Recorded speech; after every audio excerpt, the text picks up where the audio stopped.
So before we start, how many people use Office 365, OneDrive, and how many people use Skype for Business? Okay, cool.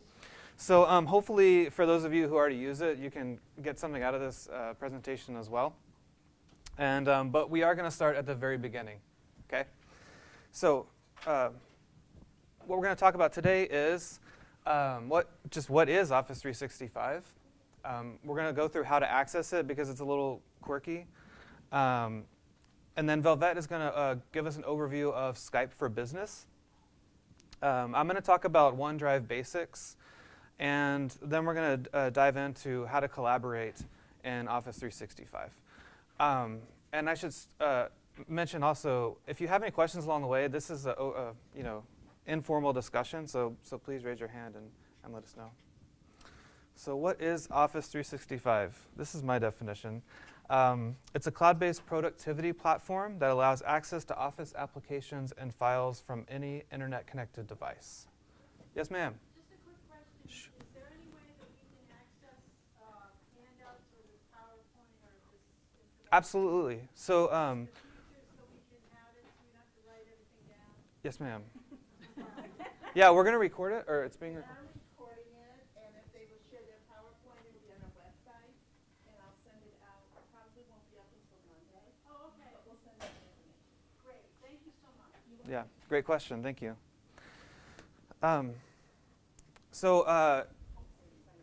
If you're familiar with Dropbox or Google Drive, it kind of works the same way, except the good news is that each of us have 1 terabyte of space on the OneDrive cloud. It also includes familiar Office applications like Word, PowerPoint, Excel, OneNote, Publisher, and Access. You also get Outlook. It's tied into our Exchange email server, Calendar, Skype for Business. There's also some other forms that aren't in the Microsoft Office suite, such as Forms, Planner, Stream, Sway, and we'll talk more about those later. Enables you to collaborate really easily on documents that you're working with teammates on. And it enables you to share out documents to anyone, not just people at the University of Houston. Okay, so that's just a basic overview. Any questions about that?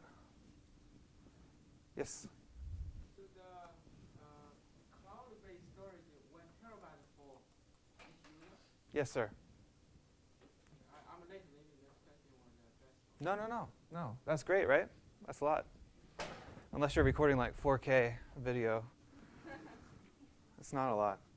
All right, how to get onto Office 365. So there's basically 2 ways. The first way, you can go through Access UH. So we're all familiar with that, right? You just log in with your CougarNet ID and password, and then it'll take you through some steps to get to Office 365. Alternatively, you can go directly to Microsoft's sign-in page, login.microsoft.com, or I go to office.com. It's a lot easier to type. So go there, it'll ask you for your credentials, and type them in, and you're in. But here's the tricky part. When you're logging into Office 365, you need to use this different email address. Sorry, it's not an email address. It's a, what is it? No, it's formatted to look like an email address, but really the way you're supposed to read it is Microsoft sign me in with my CougarNet username at the CougarNet domain located at the University of Houston education domain. So it's not an email address. It's just a way to tell Microsoft we're logging into this specific domain. Thank you. So, replace your CougarNet here with your actual CougarNet ID. So this is mine, for example. So my CougarNet is tmfail. So I would do tmfail@cougarnet.uh.edu. Yes? That's the username you use to get into Access to it. Right. And then obviously use your regular CougarNet password. Okay? Cool. And now I'm going to turn it over to Velvet, and she's going to take us through Skype for Business. Passing of the torch. Okay, so Skype for Business. All of us have been using it, even if you may not realize it, to make phone calls to each other during our work hours. But it can do a lot more than that. One of the biggest things I always get from our faculty is, what's the difference between Skype and Skype for Business? So from what I understand, they are looking at a name change to make this differentiation a little easier for us. But Skype, the normal Skype that you guys probably have had a personal Skype account, that's the consumer version. You create your own login and all that stuff. Skype for Business, that's the one you log in with your CougarNet username and password. That's the one our U of H entity here provides you. The biggest difference are these items. I'm not going to go through each one of those, but Skype for Business allows you to host webinars up to 250 people. It allows you to share desktop. It allows you to have a whiteboard and a whole bunch of things that I'm going to go into in a little bit. But that's the biggest difference. So when you're going to have, when you write an email to someone and you're going to use Skype for Business, it's really important in the email that you mention it's Skype for Business. A lot of people in our own faculty say, hey, I'm going to make a Skype conference call. How do I do that? Whoa, wait, what do you mean Skype? Are you talking about Skype, consumer? Or are you talking about Skype for Business? So we're trying to train our faculty to always add that last bit in there, Skype for Business, to really make it clear for the attendees online and the hosts to know what program they're actually going to be using. So how can you make a Skype for Business meeting? There's several ways. Some of you may not realize when you open up Microsoft Outlook and you go to your calendar to create a calendar invite, you have a new option that says New Skype Meeting. Now, I wish it would say Skype for Business Meeting, but there's only so much room in that little icon that you can have a detailed name for. So you click on New Skype for Business, and it will auto-populate, and I'll show you how it looks like, auto-populate an email with a conference ID number, the link to join online, all that stuff pre-populated for you. It's pretty slick. The biggest thing you'll have to remember, though, is before you send this out, you need to check your meeting options. These default meeting options may restrict people from outside the university from joining your call. So that's the first thing you want to do is go into create a new Skype meeting and go to meeting options. Because what that does is that when you change any options there, it changes the URL in the email invitation, and you may not realize that. And you cannot go back and fix it. So if you sent out the email invitation and you realize, oh, I forgot to include anybody outside U of H to join, and you go back in your calendar and change it, it will give you a brand new link, and you would have to resend out the invitation, okay? So this is when you click on meeting options, this is what you'll pull up. If you want the less stress option, these are the options you want to do, where anyone that has this nice complicated URL can join in. They don't have to wait in the lobby. Anyone can be presenter, and you're good to go. And then tell it to remember settings. So if you don't want to have to mess around with certain permissions and messing with that during a meeting, this is the easiest way to go by. And then just remember settings, so next time when you create another calendar invite, it will set it to that. But I always like checking anyways. I'm a little paranoid. So this is how the email looks like. It auto-populates with this stuff. The bigger text here, when people click on it, it will assume that you already have Skype for Business installed on your computer and that you have an active Skype for Business account associated with you. The second one, which is the one I actually prefer to send out, is the one where anyone can join, regardless. They don't have to have Skype for Business. As long as they have an internet browser, they are good to go. And then here's the conference phone number and the PIN they would use. And that gets changed every time you create a session, which is nice. Now, I recommend not to just send out right away. I recommend to reformat it. This is how I would reformat it for my users. I would actually give them the URL. So that URL I grabbed from right-clicking on that and pulling up the URL. Okay? And that URL is the Skype for Web app. And I changed it so that they have option 1 and option 2. If you guys right now went to that link, you'll be joining my live session right now that I have connected in my office. And basically what this does is if you're on a browser, you have 3 browsers that are currently supported. Microsoft Edge, Apple Safari, and Google Chrome. Firefox is not supported right now. Those are your 3 options. So it's good to tell your audience that hey, when you connect, use one of these 3 browsers, okay? And when they click on that, they'll come to this page that looks very similar to this. They may need to install a little web plugin, but after that, they're joined. We've had conferences work really well from people from Spain using this, people from all over the world, different parts of the city without any issues. Pretty intuitive. We've had hardly any technical issues. And then if all else fails, they can still join by phone. Yes?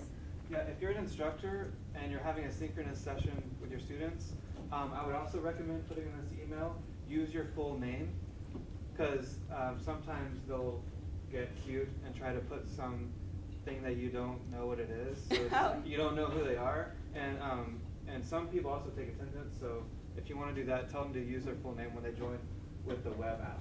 Yeah, because they'll say you're joining in as a guest and you could put any name in there. So in your email, you can mention when you join, please enter your first and last name as the guest. Good suggestion, Taylor. And what's really nice is that these URLs do not expire. So what does that mean for us? Any ideas of how we can reuse that URL? Just email it and you go again. Yeah, you can use it over and over again. How about for academic stuff, for your courses or anything? Taylor. Yeah, so you can set up a meeting with I didn't plant him. without you even being there. So if you want students to meet as a group, you can create a room and give them the URL, and they can meet on their Right. own. Because if you set the permissions that anybody can present and anyone can enter, you don't have to be there to host a session. So you can create a space for your students and say, hey, use this all semester long, you're good. So just some things to think about on the different ways you can use this. The other way to create a Skype for Business meeting is through the Meet Now feature. When you open up Skype for Business, the client, the software that's installed on your computers, you have 3 different ways to get to Meet Now. You'll either see it up top in the File menu. In the gear icon, you'll click the drop-down and choose Meet Now. Or sometimes when you click on Calendar, you have a Meet Now feature. And what that does is it automatically throws you into an online conference space. Why that's good is, 1, maybe you didn't have time to format an email or whatnot, right? And so you throw it in there. But what's nice is that you can use this to record your lectures. You can use Skype for Business now to record your lectures. And so you throw yourself in your own conference room.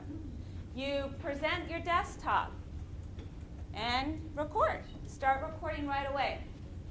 So you have these options here. You have start recording.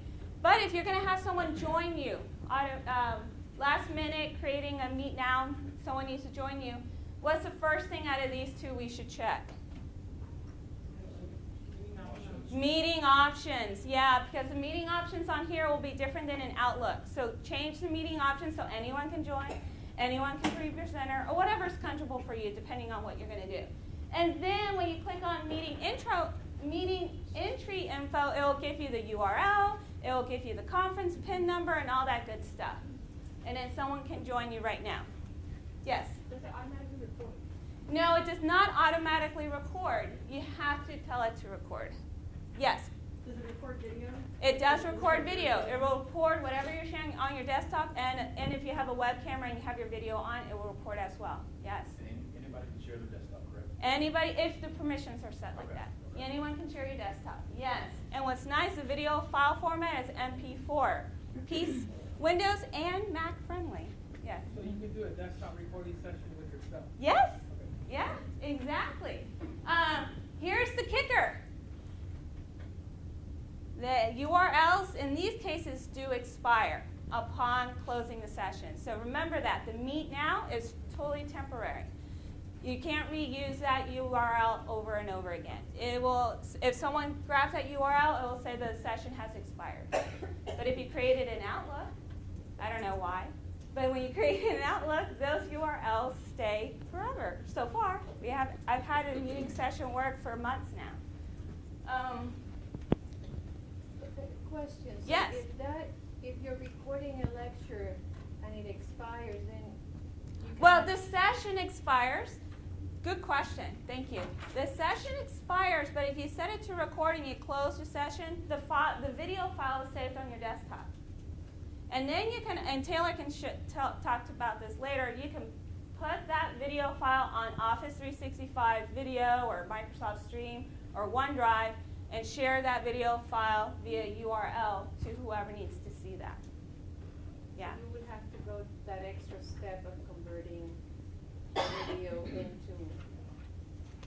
So yeah, so it does not automatically upload the video into Office 365. That would be kind of cool though, right? Actually, I think you can designate where it saves those videos. So if you have it in Yeah, if you have Outlook, if you have your desktop set with a lot of people in our college doesn't, has their OneDrive set, so when you go to My Computer, you see what your OneDrive folder instead of logging into Office 365, the browser, and getting it to that way, then technically, yeah, you can set the designated folder to save in your desktop OneDrive folder. Yeah, that's the way to get to it. Yeah. But there's some settings that you'll have to get your IT person to help you set that up. Good question. Okay, here's the thing. All right, so let's say I'm a Mac user. Let's say I'm a Mac user. I don't have Microsoft Outlook installed, and I want to have a URL that I can use maybe multiple times, and I don't know how to create that. Right now, Office 365, the calendar feature does not have the Skype for Business integrated piece in there. Not yet. It should soon come, from what I understand. So if you're a Mac user and you have Microsoft Outlook and you don't want to use the Meet Now feature because that URL expires, this is your other way to create a meeting space.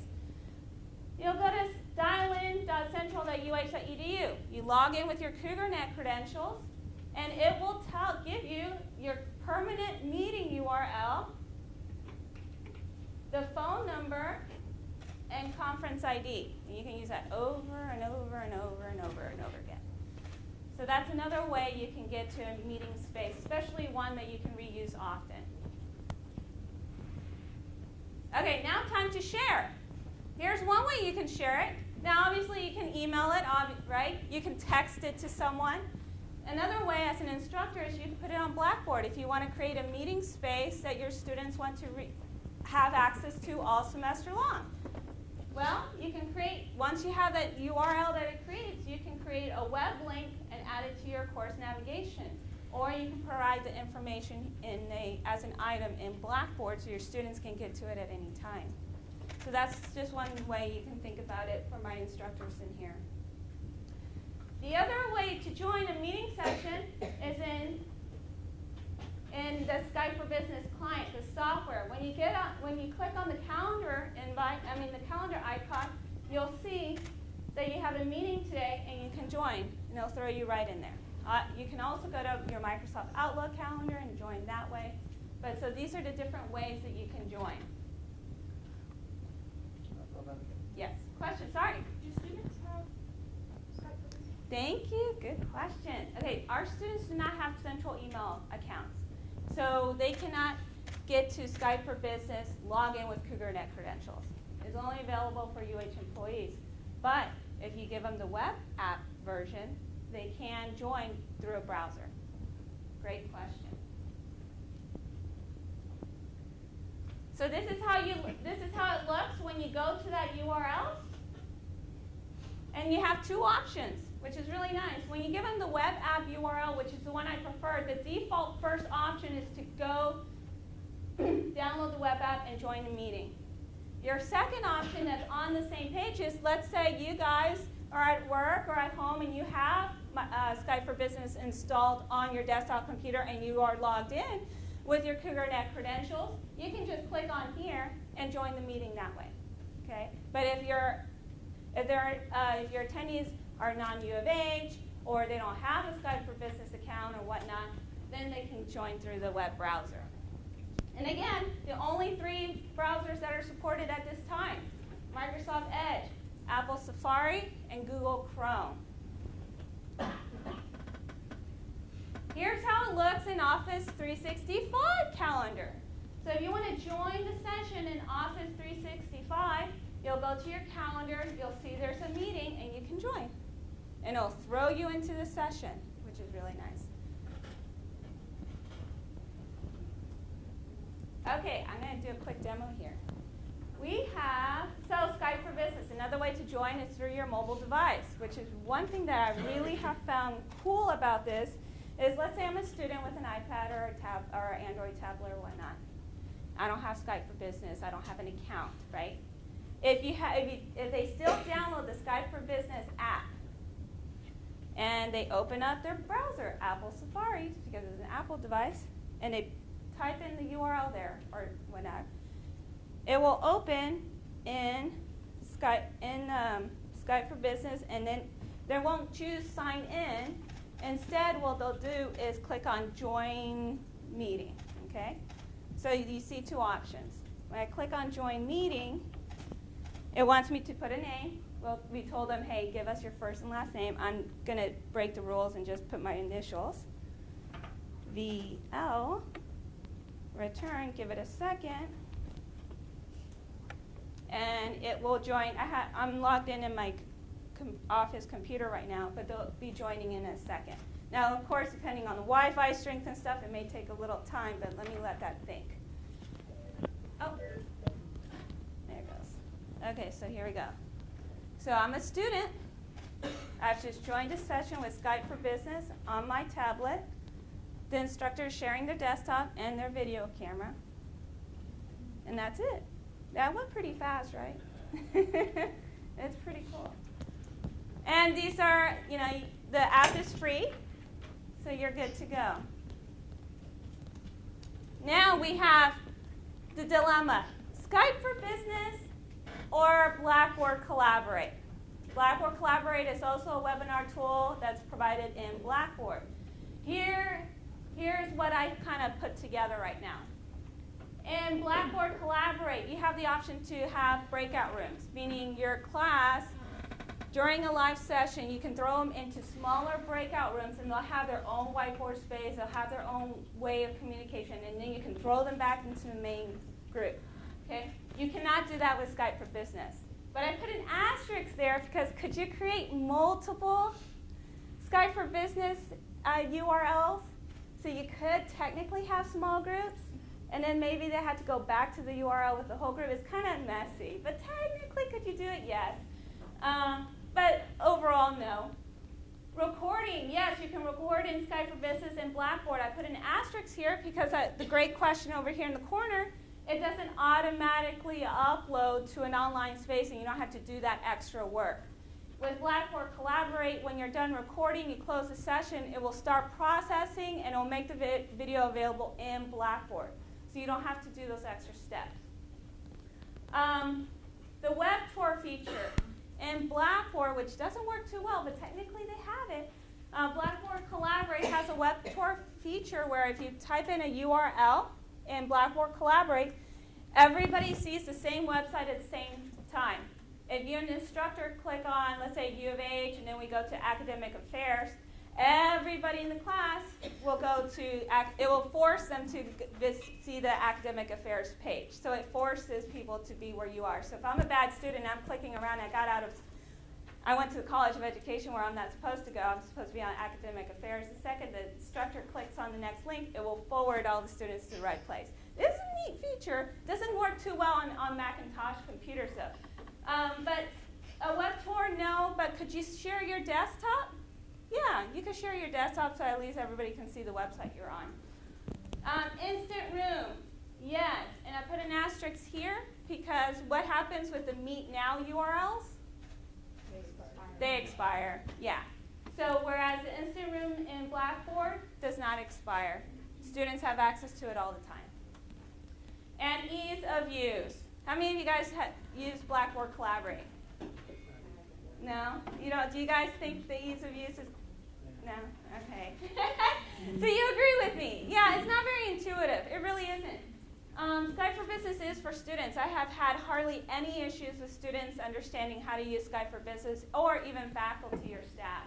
And they are both supported on mobile devices. So it really depends on what you need to do. If you need breakout rooms and stuff like that, still use Blackboard Collaborate. Yes, question? Is there any polling functionality in that app? Yes, there is a polling function in Skype for Business. Yes. There is a whiteboard feature in Skype for Business. There's an annotation feature in Skype for Business. Can I give someone else control of the session in Skype for Business? You can. So let's say we're in a session in a group and we have presenters, and my student needs to present next. I'll throw the baton, digital baton, to the student so then they can share their desktop or upload their PowerPoint.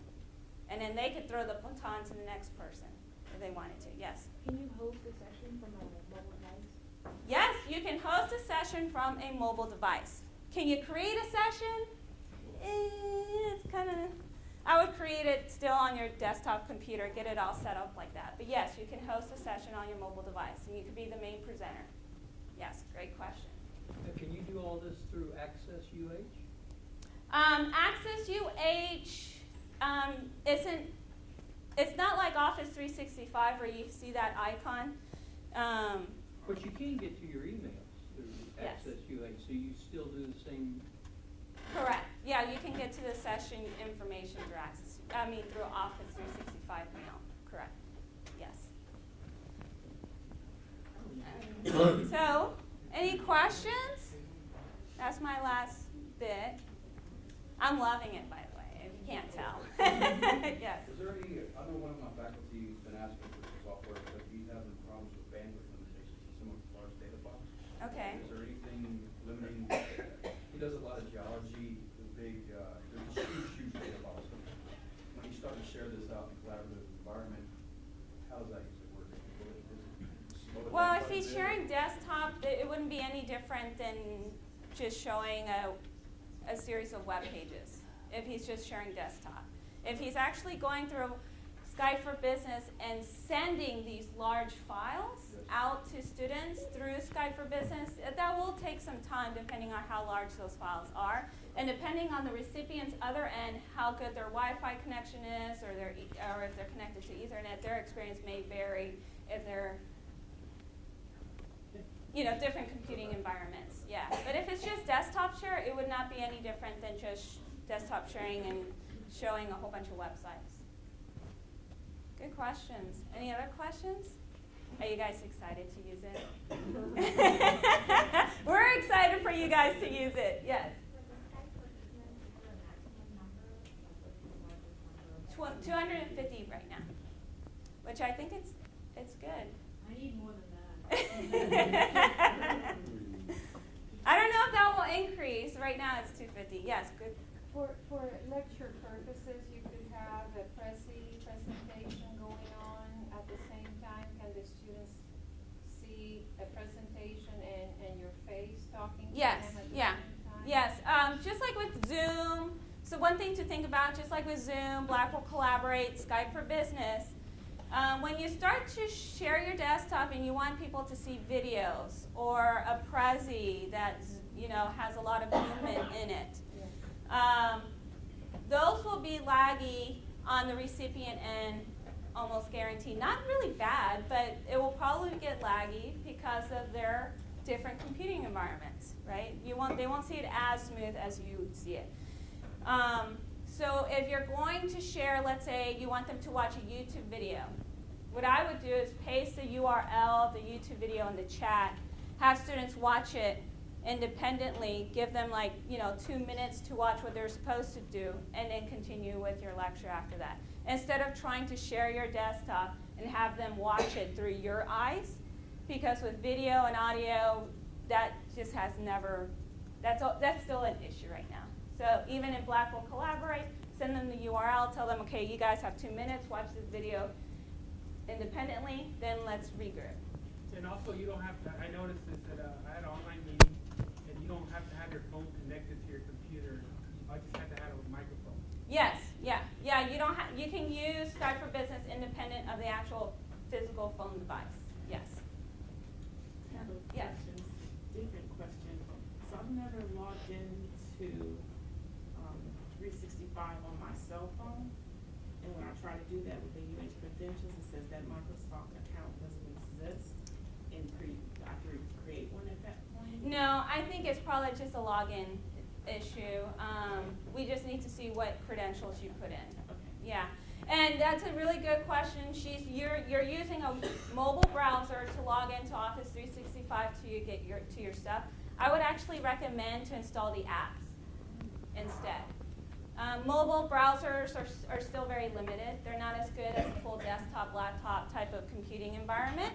So I would download the app instead. So I would highly recommend, big one is download Microsoft Outlook on your phones. You're going to love it. And you can use it to join your Skype for Business meetings through your phone too if you have Skype for Business installed. Any other questions? Okay. So I know Velvet has to leave, so before she leaves, can we give her a round of applause?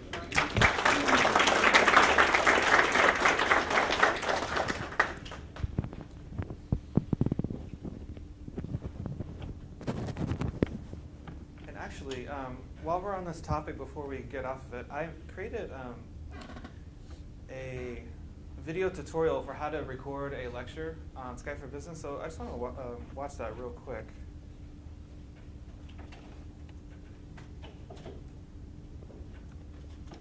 It might be helpful for us.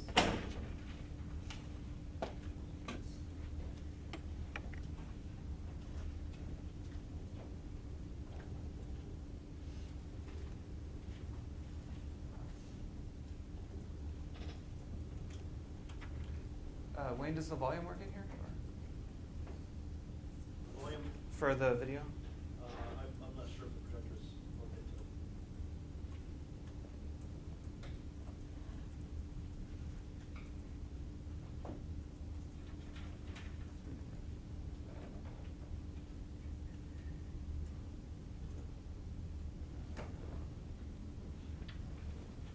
Usually when we use this room, we have to bring in speakers. Oh, is that right? Okay. Well, I will send this link out, but basically it's a 3-minute video that just shows you how to do a lecture recording in a room just by yourself, right? So I'll send that link out to everyone. Okay, so so now what I want to do is talk about OneDrive, and I don't have any slides for this. I'm just going to actually go into the web application and take a look around, do a little tour. Okay, so first what I want to do is just take you through Access UH and show you what it looks like to log in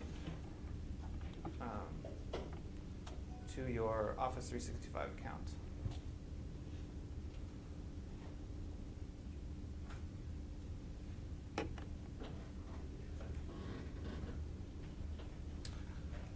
Okay, so this is what the icon looks like. So just click on that guy there, and it'll take you to this this page on the UIT website. And you can just copy this if you want.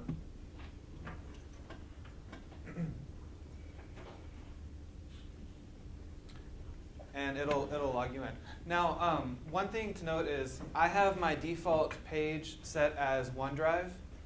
You can change that if you like. Most likely what will happen when you log in, you'll be taken to a page that looks like this. So this is like kind of like the start page. So you can see here you have some of the more popular apps that people use.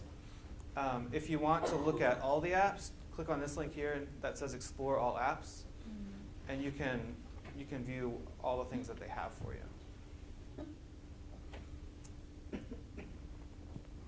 And then below that, it has the recent documents that you've opened. Right? So when we go to OneDrive, it looks like a pretty familiar file management interface. Obviously, if you haven't used it before, yours won't have all these files here. But you can organize it however you want.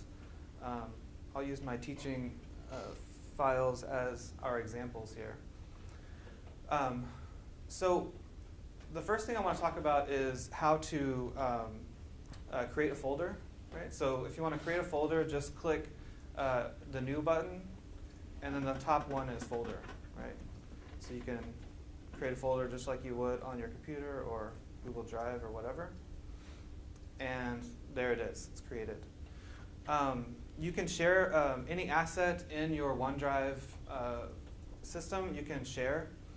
So if you want to share it, there's a couple ways you can do it. The easiest way is to click on this little share icon. I'm not sure if you can see it, but it looks like this, right?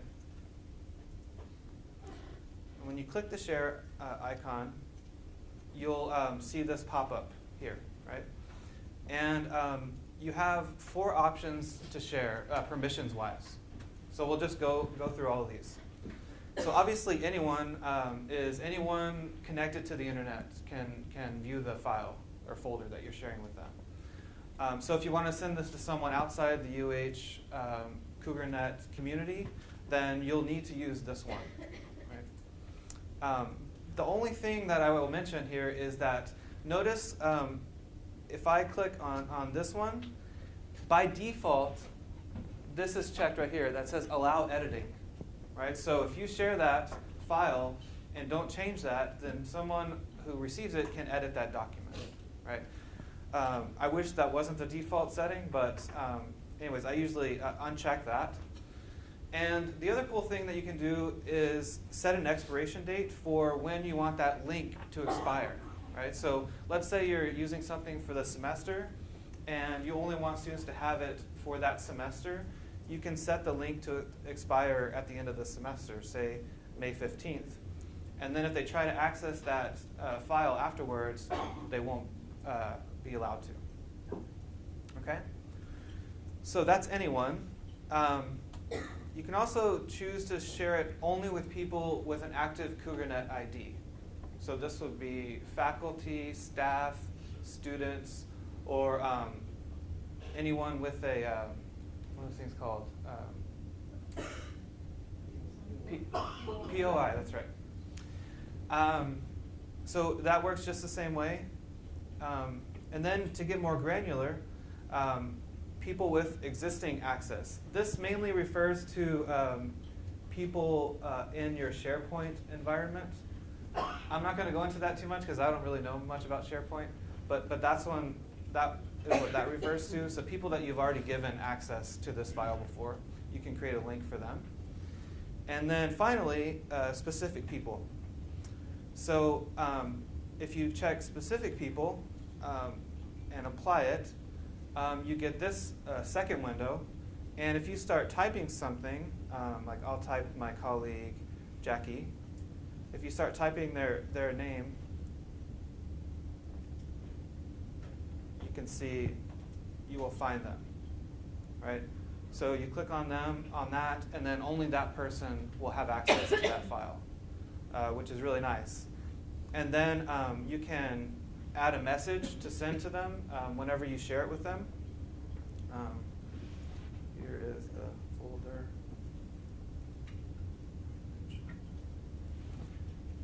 And then when you click send, it'll send them an email with that message and a link to that file. So I can do send, and then Jackie will have received that file. And if you don't choose to share it to specific people, so say I want to share it with everyone.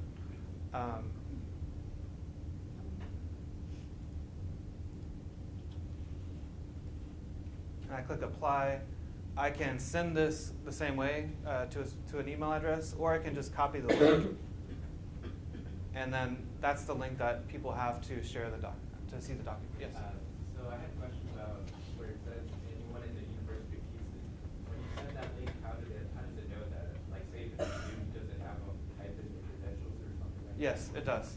So whenever they go to that link, there'll be a little box that says enter your username and password, and they'll have to do that. You have to put the CougarNet in front of it? Or is it actually? They'll have to use their Office 365 credentials, which is the @cougarnet.uh.edu. So yeah, if they don't know that, then it would be a good idea to put that in the email you send to them. Good question. Yeah? Most of the students, I don't know, I'm not a professor, but I see some of our work studies, I think they use OneDrive, correct? Because a lot of them use it. Yes. So they should know that they have to use that CougarNet signing, right? I think many would, but I wouldn't assume that they would. Yeah, because they probably go through Access UH. Right. Right, okay. Yeah. Yes, sir. So since this is a file to share with another person, if you send an email, that person click the email, click the link, see the file. That's right. So you don't need to, that person don't need to put in any password. If you haven't made it available to everyone, then they will. Yeah, even if they receive the email. Yeah. You will need to enter their password? Yes. Because Office 365 won't know that they're logged in. Right. So it's a link that you send to another person. Right. You need to give that information to them. Right. So logically, why do you need a password? But how would 365 know that that person is who they are? Yeah, and if you're faculty, I don't want my students to be sharing my exam semester to semester or a quiz or anything like that. So I want to know who's that. You have an email. You send an email to that person. You need to give this file to this person. So we can just take the file. Oh, I see. It doesn't attach the file. Is that what you mean? To the email. It's not attachment. It's a link. It's a link, right? You click the link. Yeah. That person should see the file without putting any password. They have to log in. Log into 355. Yes. So what if that person does not have that? I think it's just for security from Office 365. It's just for security purpose. Yeah. So Yeah. What about outside when you say anyone, then they don't have to? They do not. Yeah. When you say share with anyone, that kind of seems like it's gonna go like to everyone in the university or something. I think you said it's only people linked already in SharePoint. But that's the third option. No, that's the third option. Yeah. If you let me let me clarify. So if I go to share anyone, this one, anyone can access that file with that link. They don't have to log in. So I intend to use that. That sounds. Oh, but if you're trying to share with someone outside the university, that's the link you have to use. It's just unchecked allow Unless you go to anyone. specific people, which is what I usually. If they're outside the university, they're not gonna need an account that's considered personal. So they can actually, they can logically sign in with their Microsoft account. you just even put if they're a link outside. the information comes up. We do a lot with architects and engineers outside, contractors outside university, so I need to know this. Yeah. So if you want to share, like he said, like the gentleman said, with someone outside the university CougarNet environment, then you have to do the anyone, or else they can't view it. Yeah. Yes. So if you share with anybody and allow them to edit, does it tell you who edited it last or who has edited it, the file?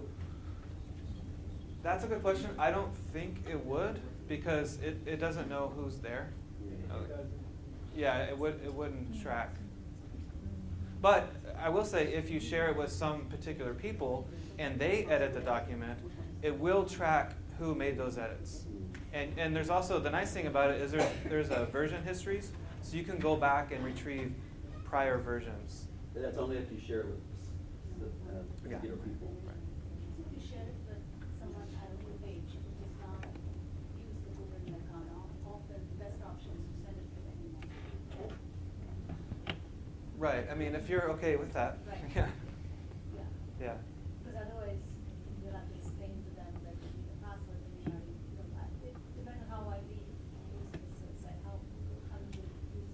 That's right. And that's why we're trying to raise awareness of it. Yeah. Okay, so let me just really quickly jump over to my email and show you what that email looks like.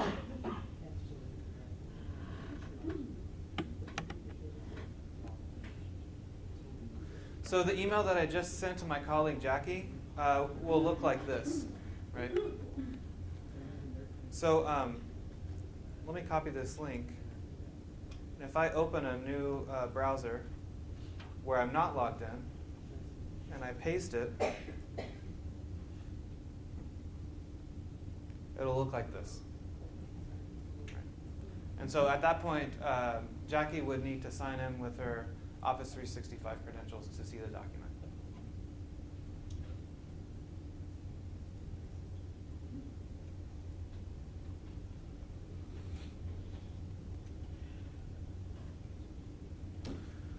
Okay, so to upload documents, it's pretty simple. You can either drag and drop them from your desktop.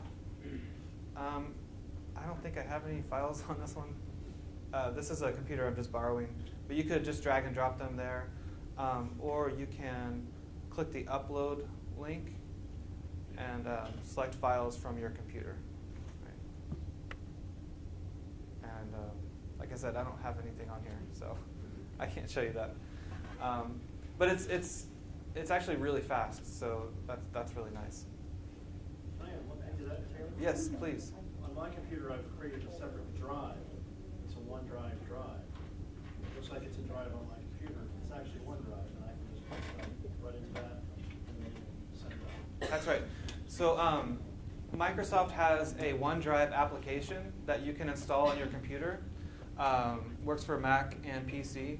And it'll show up in your File Explorer right above this PC. And what it'll do is it'll mirror everything that's on your OneDrive, right? So as soon as you save a file in there, it'll sync with your OneDrive, right? So that's a nice feature. Do you know, is there a way to force a sync? I've had instances in the past, not with this version, but old versions of OneDrive, where you finish your work at home, you hope to go to the office and start on it. And it's not there. You can right-click, and there's a sync option for it, yeah.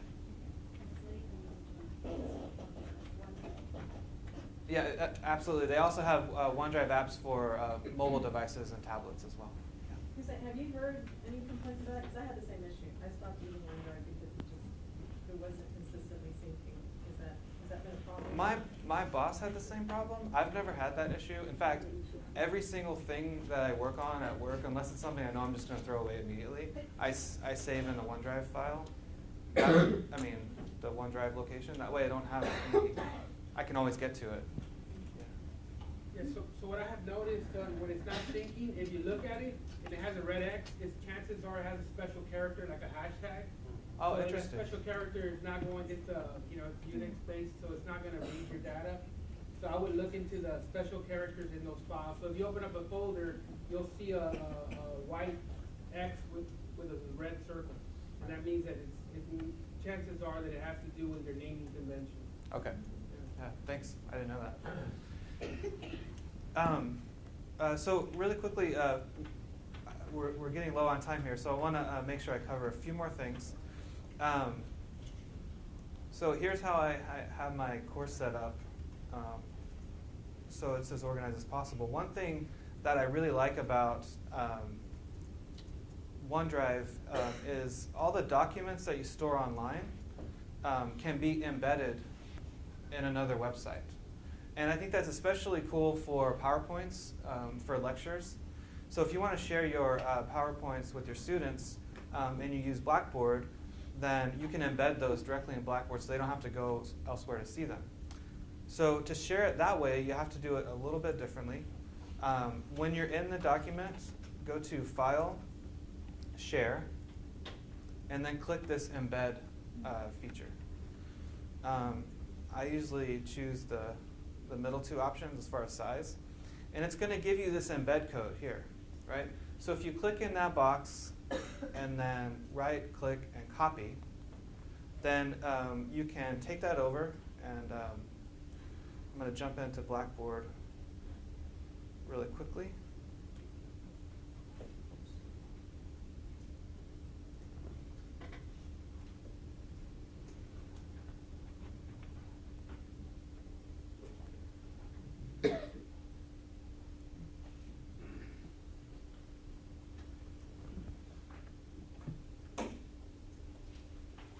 And I'll go to one of my my training courses.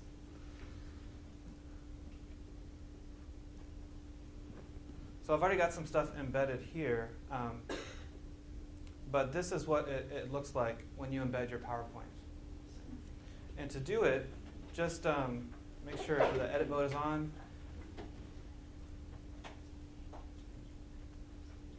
Create a new item.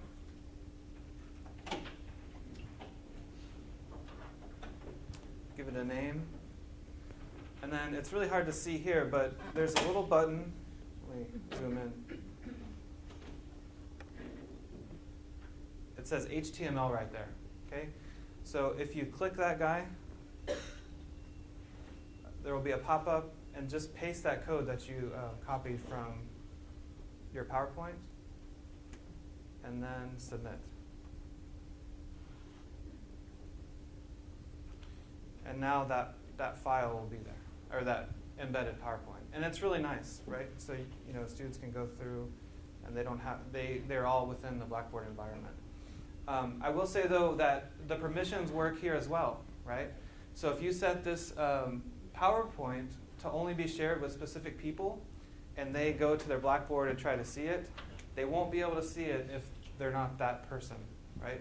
So you can either set it to anyone within the university, and they just log in really quickly and view it, or set it to anyone, and that way anyone can have access to it. Yes?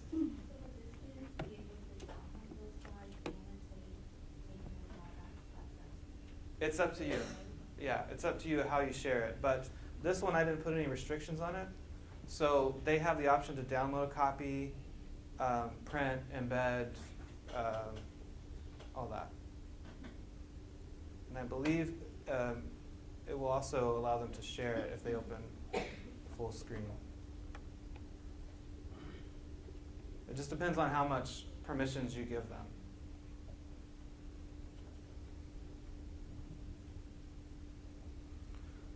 Okay, so let's say I shared this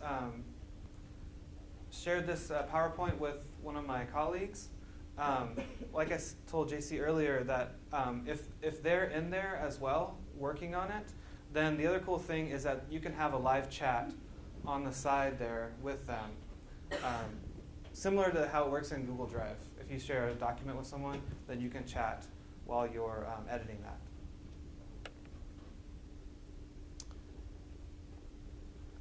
Okay. Does anybody have any questions before I go on to just talk briefly about the other apps in 365?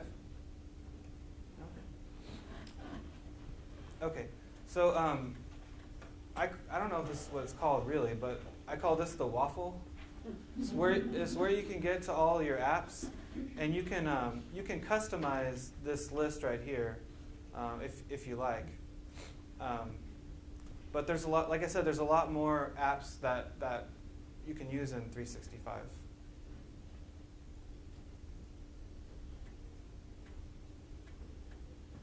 And they list them all here. So so OneNote is a really great application for taking notes. They also have a class notebook. You can take notes in there. You can create modules. There's whiteboard. You can draw. You can embed quizzes. There's a whole lot you can do with that. Obviously, you have web access to your mail, right? So this is all there. There's a new presentation application called Sway. Has anyone used that? What do you think of that? It's like a kind of weird version of presentation. Yeah. So it's like it's a different kind of presentation creator, I guess. It takes a while to get to know. I can show you one that I did on our website.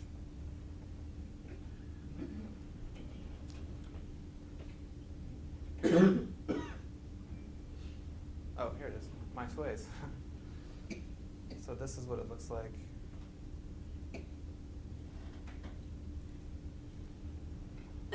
And a lot of this stuff, a lot of the design stuff on here is automated. So you can just start typing and it'll automatically design things for you. So you can throw images in there, give them captions. You can include tweets and other social media, YouTube, whatever. So it's kind of a more modern presentation software. What else is good? Obviously Word, PowerPoint, Excel, those are all available. They have, each of those have web versions that are not fully functional. You can do a lot in them, but the cool thing is that if you open a document in Word online, say, you can click a button that says Edit on my desktop, and then it'll open up that file on your desktop so you have access to the full functionality of Word. I think the last thing I want to show is a new product that Microsoft launched called Microsoft Stream. So if you do a lot of video in your courses or in your work, this is a great way to host them online and share them with people in the university.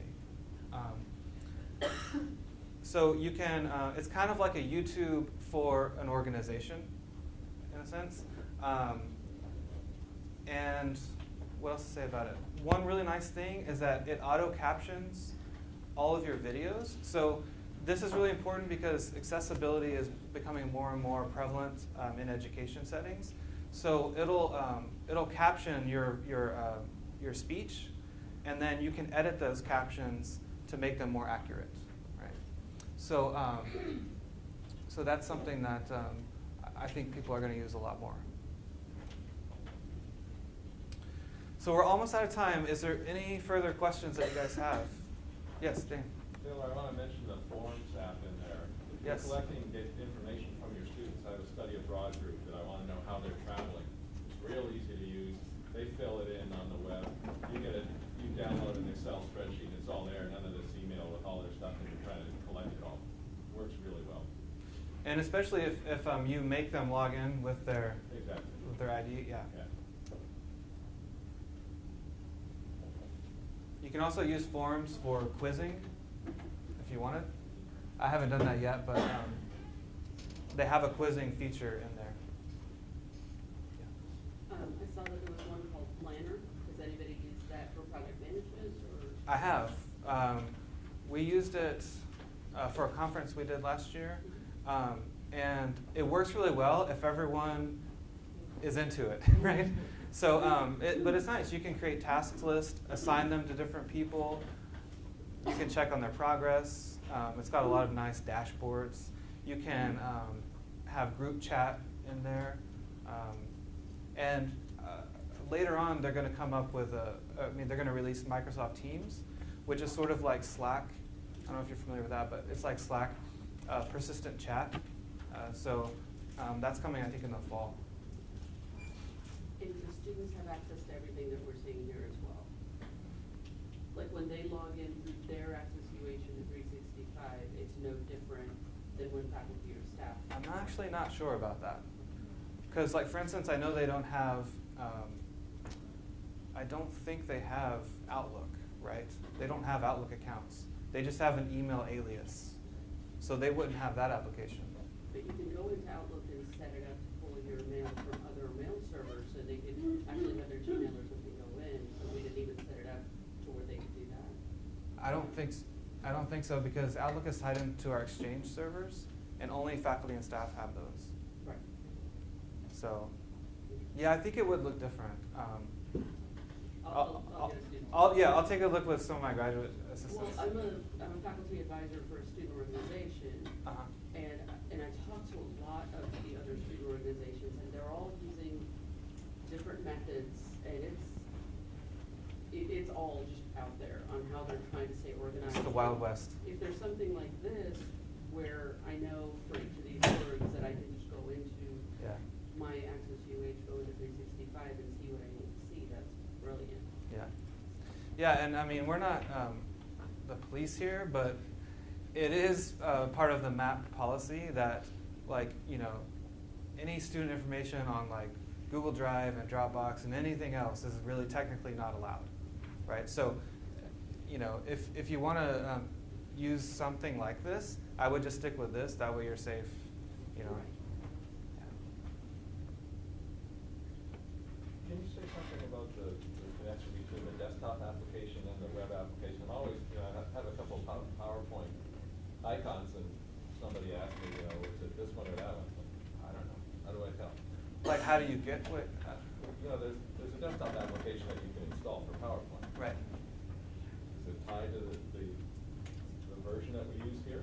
If your PowerPoint is saved on OneDrive, then they talk to each other, right? So if you go to OneDrive, open up that PowerPoint, and then select Edit on the desktop, then when you save it, it'll send it back to OneDrive. But like I said, the desktop version is more feature-rich than the web version. Like, for instance, I don't know if anyone has used Office Mix, which is like PowerPoint's recording feature. That's all built in now to PowerPoint, and the web version doesn't have that feature, right? So you'd have to do that on your desktop. Yeah. But it would still be integrated when you save a file and all that. Right. All right, well, we're out of time, so thank everybody for coming, and hopefully this was helpful.